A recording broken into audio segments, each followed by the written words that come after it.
tranquilo, mais ou menos, né?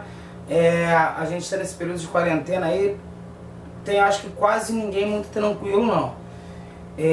Então a gente tem como explicar esse processo de pandemia através da geografia, através da que a gente chama de globalização. Tá? Primeiro vamos entender o que é pandemia. Tá? Isso aqui quer dizer uma epidemia que ultrapassou as fronteiras dos continentes. Então a gente tem vários continentes que estão sofrendo com a mesma epidemia, com a mesma doença. Tá? A gente está falando do tal do coronavírus. Tá certo? Então nesse sentido, a gente vai ter como explicar através da globalização.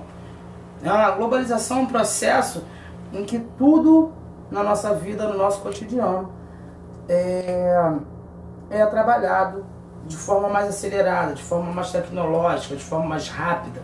Né? Por exemplo, as informações. Né? A informação há 50 anos atrás, ela demorava um lapso de tempo maior para chegar em determinados lugares. Então, se acontecesse uma parada dessa lá na Ásia, isso ia demorar uns 2, 3, 4 dias para começar a ser veiculado aqui no Brasil. Hoje, essa notícia sai lá na China e chega aqui. Então a notícia chegou primeiro pra gente, tá? Então todo mundo estava, claro, assustado com isso, mas enquanto estava na China, a galera que mora no Brasil, nos Estados Unidos, até na Europa, estava de uma certa forma tranquilo. Depois que essa notícia, depois que o vírus começou a acompanhar a velocidade das notícias, ou seja, começou a se espalhar pelo mundo, o sinal de exclamação começou a se espalhar também, tá? Aí tu fala assim, Alex, o que possibilitou na realidade esse vírus chegar tão rápido do outro lado do mundo, né? Vir da China, chegar na Itália, chegar na Alemanha, chegar na França, nos Estados Unidos, Brasil. Como é que isso pode ter ocorrido tão rápido? Bom, peraí. Vamos voltar uns 50, 60, 70 anos atrás. A realidade, 50 não, 100 anos. Há 100 anos atrás, para você chegar na Europa, você pegava um navio e demorava 2, 3 meses para chegar. Hoje, com a evolução dos transportes, com o avião sendo mais popularizado, mesmo que ainda não tenha se popularizado 100%, ainda seja o transporte mais caro, ele se popularizou ao longo do século XX e do XXI. Então o que acontece? Você tem mais pessoas viajando de avião.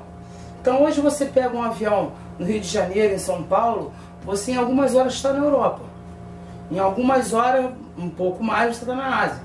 Então o que acontece? A pessoa se contamina lá na China, se contamina lá na Itália e chega em poucas horas contaminado no Brasil.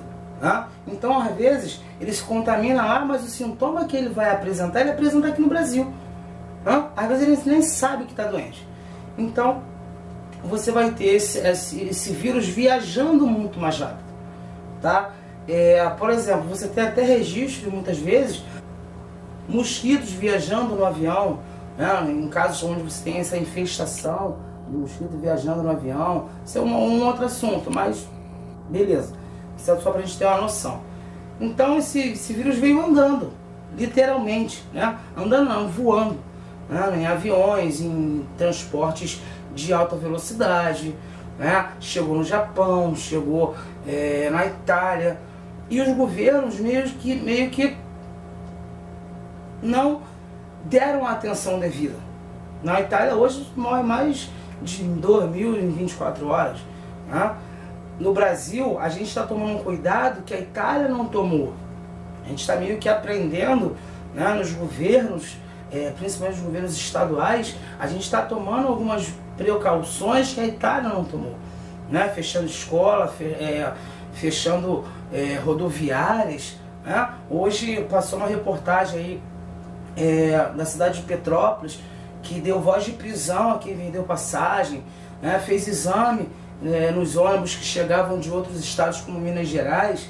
Então assim, essas atitudes, por mais que atrapalhem o cotidiano da gente, por mais que nós achamos que atrapalha mesmo, né, o cotidiano, sair, trabalhar, né? Quem trabalha sem carteira assinada é pior ainda, porque muitas vezes precisa daquele dinheiro para o dia, para consumir, para se alimentar, atrapalha. Só que, de outro lado, evita que esse cara fique muito doente, né? E que ele espalhe esse vírus que é molinho de passar de um para o outro.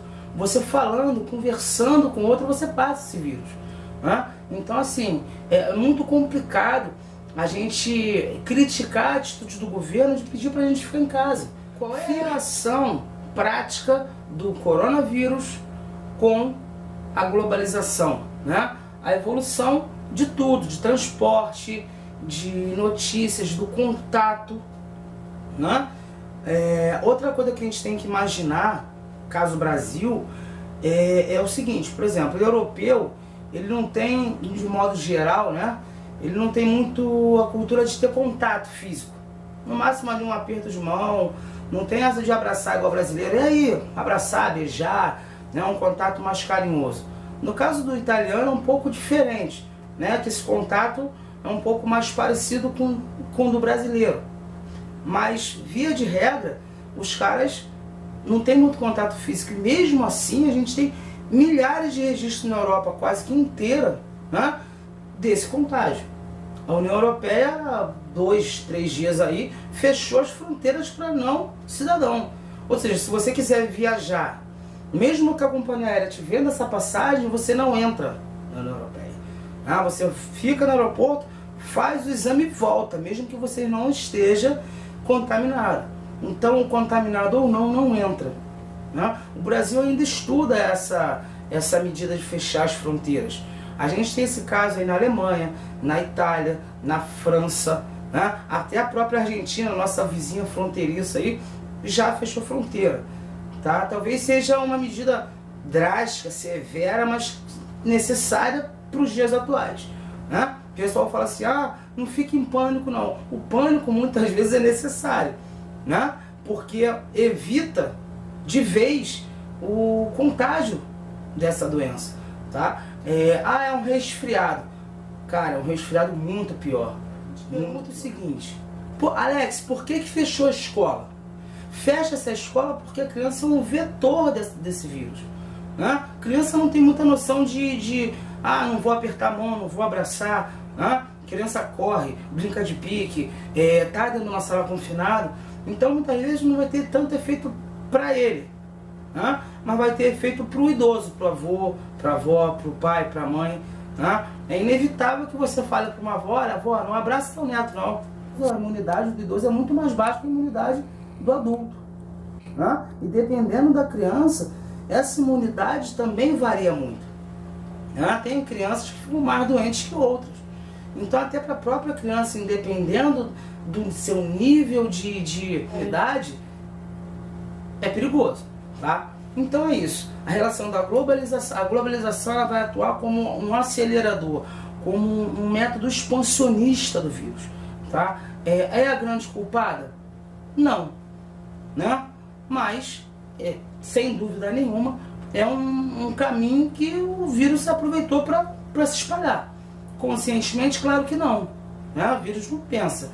Mas, e outra coisa importante que a gente tem que imaginar, qualquer vírus, eu não sou aqui um infectologista e tal, eu não sou especialista nisso, só que quantas vezes a gente já ouviu falar, olha, esse remédio não faz mais efeito para essa doença porque o vírus se adaptou ao remédio, né? Então o Covid-19 ele é uma transformação de um vírus anterior, por isso se torna tão viral e tão perigoso, porque não tem tratamento, não tem remédio, uma vacina demora aí de 1 ano a 1 ano e meio para sair. Então assim, é claro, a gente não vai viver numa bolha, mas se a gente puder ficar em casa, evitar contato com outras pessoas, né, é o preciso, tá? Precisa de uma pessoa da sua casa ter contato com uma pessoa contaminada para contaminar uma casa inteira, tá? Então lava a mão, se higieniza, aproveita que está em casa, toma 3, 4, 5 banhos, claro, se possível, se tiver oferta de água para isso, né, que nem todo mundo tem. Aproveita que está calor, toma aquele banho, refresca, liga um ventilador, né? É claro que a gente não vai falar para ligar ar-condicionado o dia inteiro, que a conta de luz vai para R$ 2.000, né? Então assim, o que você puder se manter limpo e saudável, faça. Não por você, mas faça por quem você ama. Faça por quem você quer manter vivo. Esse dia saiu uma imagenzinha, a gente pôde ver na rede social, eu quero meus coroas vivos. Isso talvez para todo mundo possa ser um grande incentivo. Muito obrigado, até a próxima. Curte, se inscreve no canal que vem mais por aí. Tamo junto, hein?